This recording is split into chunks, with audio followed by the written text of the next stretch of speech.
குர்ஆனிலே அல்லாஹ் 5 விதமான நபர்களுடைய தொழுகைகளை பற்றி பேசுகிறான். இதிலே 4 பேர் தொழுதும் நரகவாதிகள், ஒரே ஒருவர் மட்டும் தான் சுவர்க்கவாதி. அல்ஹம்துலில்லாஹி ரப்பில் ஆலமீன், அஸ்ஸலாத்து வஸ்ஸலாமு அலா ரசூலில்லாஹி அம்மா பஅத். கண்ணியத்திற்குரிய இறைவனின் நல்லடியார்களே, அல்லாஹ்வின் சாந்தியும் சமாதானமும் என்றென்றும் நம் அனைவர் மீதும் உண்டாவதாக. அருமையானவர்களே, இஸ்லாத்துடைய கடமைகளில் மிக முக்கியமானது தொழுகை. ஏனைய கடமைகள் இந்த உலகத்திலே வைத்து தான் கடமையாக்கப்பட்டது. ஆனால் தொழுகையை மட்டும் அல்லாஹ் சுப்ஹானஹு வ தஆலா முஹம்மது ஸல்லல்லாஹு அலைஹி வஸல்லம் அவர்களை 7 வானத்துக்கு மேலால் அழைத்து கிஃப்டாக கொடுத்தான். இப்படியாப்பட்ட ஆச்சரியமானது தான் இந்த தொழுகை. அல்லாஹ் சுப்ஹானஹு வ தஆலா குர்ஆன்ல 5 விதமான தொழுகைகளை பற்றி சொல்கிறான். இதிலே 4 நபர்களுடைய தொழுகை ஏற்றுக்கொள்ளப்படாது. அந்த நபர்கள் நரகவாதிகள். ஒரே ஒரு நபருடைய தொழுகை மட்டும்தான் ஏற்றுக்கொள்ளப்படும். அவர் தான் சுவர்க்கவாதி என்பதாக அல்லாஹ் குர்ஆனிலே கூறுகிறான். முதலாவதாக அல்லாஹ் சுப்ஹானஹு வ தஆலா ஒரு விதமான தொழுகையை பற்றி கூறுகிறான்.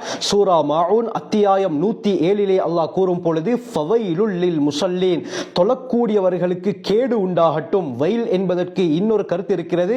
தொழக்கூடியவர்களுக்கு வைல் என்ற நரகம் கிடைக்கட்டும் என்று அல்லாஹ் கூறுகிறான். அல்லாஹ் தொழக்கூடியவர்களுக்கு கேடு உண்டாகட்டும், அவர்களுக்கு நரகம் கிடைக்கட்டும் என்று சொல்வதற்கு என்ன காரணம்?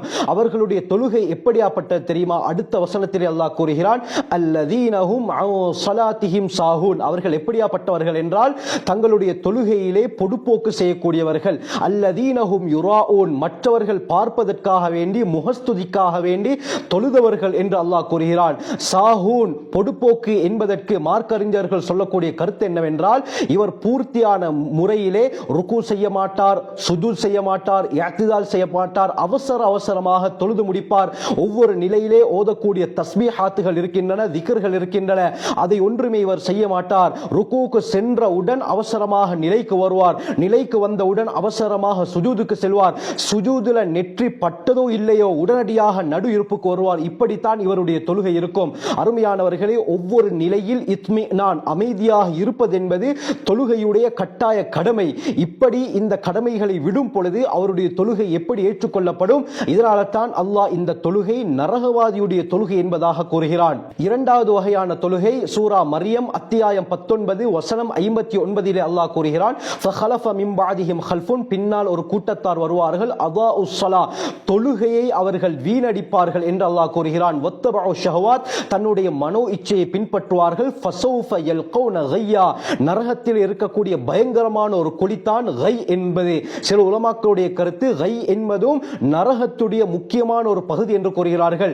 இந்த கை என்ற இடத்திற்கு இந்த தொழுகையாளிகள் நுழைவார்கள், கை என்ற இடத்தை சந்திப்பார்கள் என்று அல்லாஹ் குர்ஆனிலே கூறுகிறான். அப்துல்லா பின் அப்பாஸ் ரலியல்லாஹு அன்ஹு அதாஉஸ் ஸலா, தொழுகையை வீணடிப்பார்கள் என்பதற்கு விளக்கம் கூறும் பொழுது, இவர்கள் தொழுகையை அந்தந்த நேரத்திலே தொழமாட்டார்கள். உதாரணமாக லுஹருடைய நேரத்திலே லுஹரை தொழாமல் அஸருக்கு அதான் சொல்வதற்கு 5-10 நிமிடங்கள் இருக்கும் பொழுது அவசரமாக வுது செய்து கொண்டு வந்து கடைசி நேரத்திலே தொழுவார்கள் என்பதாக அப்துல்லா பின் அப்பாஸ் ரலியல்லாஹு அன்ஹு அவர்கள் இந்த ஆயத்துக்கு விளக்கம் கூறுகிறார்கள்.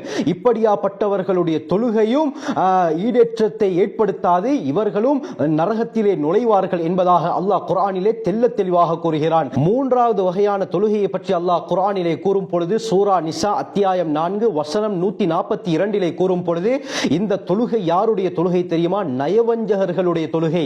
நயவஞ்சகர்கள் தொழக்கூடிய தொழுகையை பற்றி தான் அல்லாஹ் கூறுகிறான். வைதா காமு இலஸ் ஸலாத்தி காமு குஸாலா, தொழுகைக்காக வேண்டி இவர்கள் நின்றால் சோம்பேறி பிடித்தவர்களாக இருப்பார்கள். யுராஊனன் நாஸ, மக்களுக்கு காட்டுவதற்காக வேண்டி தொழுவார்கள் என்று அல்லாஹ் கூறுகிறான். தக்பீரை கட்டினால் கண்ணியமானவர்களே, இவர்கள் மற்றவர்கள் நான் தொழுகிறேன் என்பதை பார்க்க வேண்டும் என்ற நோக்கத்திற்காக வேண்டி தான் தொழுவார்களை தவிர அல்லாஹுக்காக வேண்டி தொழமாட்டார்கள். அது மட்டுமல்லாமல் சோம்பேறி பிடித்தவர்களாக, சோம்பல் பிடித்தவர்களை போல தொழுகையிலே நிற்பார்கள், கொட்டாவி விடுவார்கள். எந்த அளவுக்கு என்றால் எத்தனை ரக்காத்துகள் தொழுதேன் என்று கூட இவர்களுக்கு ஞாபகம் இருக்காது. இந்த தொழுகையிலே வலா யذ்குரூனல்லாஹ இல்லா கலீலா, அல்லாஹ் தொடர்ந்து கூறுகிறான், இவர்கள் அல்லாஹ்வை மிக குறைவாகவே இந்த தொழுகையிலே ஞாபகப்படுத்துவார்கள், அல்லாஹ்வை நினைவு கூற மாட்டார்கள், மனோ இச்சையின் பிரகாரம் தங்களுடைய தொழுகையை அமைத்துக் கொள்வார்கள். முக்கியமான காரணம் என்ன?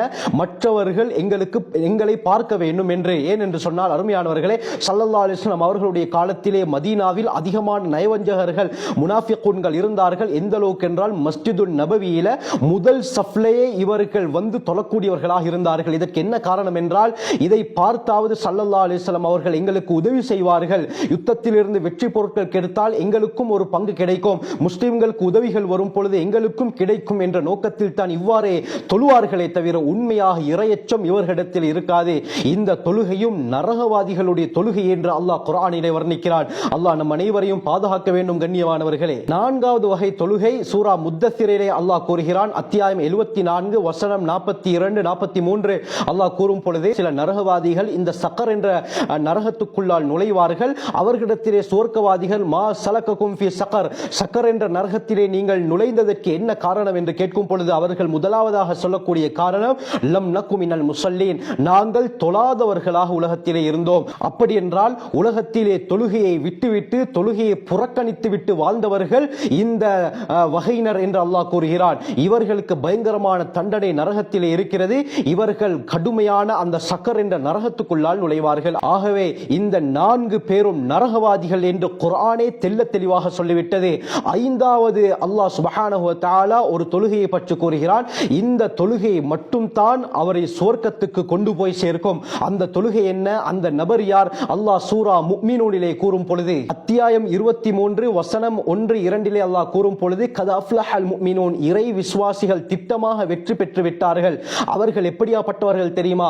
முதலாவது தன்மை அல்லாஹ் கூறுகிறான், அல்லதீனஹும் ஃபீ ஸலாத்திஹிம் காஷிஊன், அவர்கள் தங்களுடைய தொழுகையிலே பயபக்தியுடன் இருப்பார்கள் என்று அல்லாஹ் கூறுகிறான். கண்ணியமானவர்களே, வெளிரங்கத்திலும் அவர்கள் ஒருமைப்பாட்டுடன் பயந்தவர்களாக அல்லாஹுக்கு முன்னால் நாங்கள் நிற்கிறோம் என்ற உணர்வில் இவர்கள் தொழுகையிலே ஈடுபடுவார்கள். அவர்களுடைய சிந்தனை 2 விதத்தில் தான் இருக்கும். ஸல்லல்லாஹு அலைஹி வஸல்லம் சொன்னார்கள், அன் தஅபுதுல்லாஹ கஅன்னக தராஹு ஃபஇல்லம் தகுன் தராஹு ஃபஇன்னஹு யராக். முதலாவது எங்களுடைய சிந்தனை எப்படி இருக்க வேண்டும் என்று சொன்னால், நாங்கள் அல்லாஹுவை பார்க்கிறோம் என்ற சிந்தனையிலே நாங்கள் தொழ வேண்டும். அதற்கு முடியாவிட்டால் அடுத்த கட்டம் ஸல்லல்லாஹு அலைஹி வஸல்லம் சொன்னார்கள், அல்லாஹ் உங்களை பார்க்கிறான் என்ற உணர்விலே நீங்கள் தொழுகை அமைத்துக் கொள்ளுங்கள். இதுதான் இறை விசுவாசிகளுடைய தொழுகையாக இருக்கும் என்று அல்லாஹ் குர்ஆனிலே தெளிவாக கூறுகிறான். இவர்கள் உள்ளத்திலும் பயந்தவர்களாக, உடல் மூலமாகவும் பயத்தை வெளிப்படுத்தியவர்களாக, பயம் கலந்த அச்சமுள்ள தொழுகையாக இவர்களுடைய தொழுகை இருக்கும். தொழுகையை பயந்த முறையில், அமைதியான முறையில், எந்த ஒரு அவசரமும் இல்லாமல் இவர்கள் தொழுவார்கள். இப்படியாப்பட்ட தொழுகையாளிகளுடைய தொழுகை மட்டும் தான் ஈடேற்றம் அளிக்கும் என்று அல்லாஹ் குர்ஆனிலே கூறுகிறான். இப்படி தொழுதவர்களுக்கு அல்லாஹ் கொடுக்கக்கூடிய வெகுமதி என்ன தெரியுமா? தொடர் ஆயத்தில் அல்லாஹ் கூறுகிறான், உலாயிக ஹுமுல் வாரிசூன், இவர்கள் தான் அனந்தரக்காரர்கள், அல்லதீன யரிசூனல் ஃபிர்தௌஸ். எதற்கு அனந்தரக்காரர்கள் தெரியுமா? ஜன்னத்துல் ஃபிர்தௌஸுக்கு அனந்தரக்காரர்கள் என்று அல்லாஹ் கூறுகிறான். யார் பயபக்தியுடன் அழகான முறையிலே தன்னுடைய தொழுகையை அமைத்துக் கொண்டாரோ இவருக்கு அல்லாஹ் கொடுக்கக்கூடிய வெகுமதி பரிசு என்ன தெரியுமா? ஃபிர்தௌஸ் என்ற உயர்ந்த சுவர்க்கம். கண்ணியமானவர்களே, ஆகவே அல்லாஹ் சுப்ஹானஹு வ தஆலா எம்முடைய தொழுகையை சீராக்கி அவனுடைய நெருக்கத்தை பெற்று அந்த முஃமினூன்களுடைய கூட்டத்திலே அல்லாஹ் நம்மை சேர்த்து உயர்ந்த ஜன்னத்துல் ஃபிர்தௌஸை அடையக்கூடிய பாக்கியத்தை தந்தருள்வானாக. ஜஸாக்குமுல்லாஹு கைர். வாஹிரு தஅவானா அல்ஹம்துலில்லாஹி ரப்பில் ஆலமீன்.